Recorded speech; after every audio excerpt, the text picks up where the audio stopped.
Hi everybody, this is Evan here with another Pro Tip Tuesday. Today I wanted to talk about tricky shots around the green, especially when you're getting a bad lie right around the collar.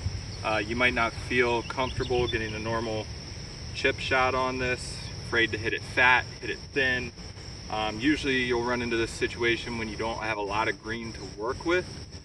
Also when you get, like I said, a tricky lie around the collar here is a kind of common situation that most golfers will run into around the golf course. I'm going to give you a few tips here to hit this shot, get a little bit more consistency, better play, and avoid those scolds or chunk shots around the green here.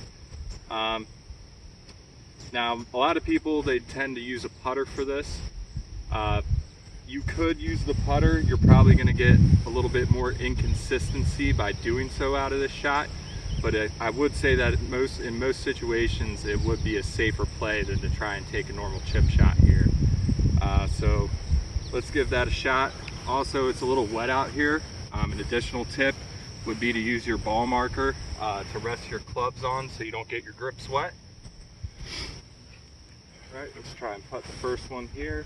It's kind of sitting up a little bit, so I'm going to try and just play it nicely, a little lag up to the hole. All right, as you can see, didn't quite get there. Caught a little grass in between the face of the club and the ball. It's going to tend to slow it down. Like I said, it's just a little inconsistent around the greens.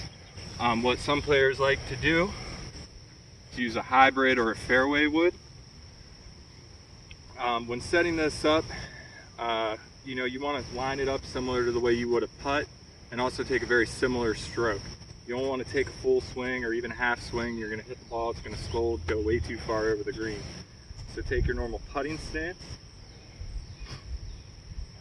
probably grip down on it a little bit more than usual, give you a little bit more control, and then try and hit it with the bottom of the club. You're not trying to hit it square on the face like you would a normal shot here.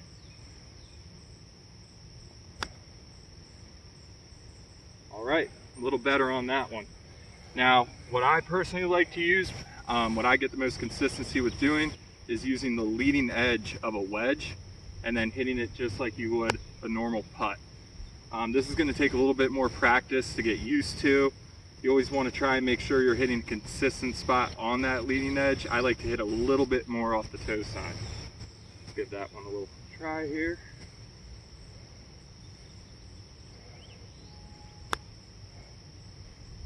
All right, almost. There you have it. Keep trying this at home and you'll get better around the greens with those awkward chips. Thanks, and join us next week.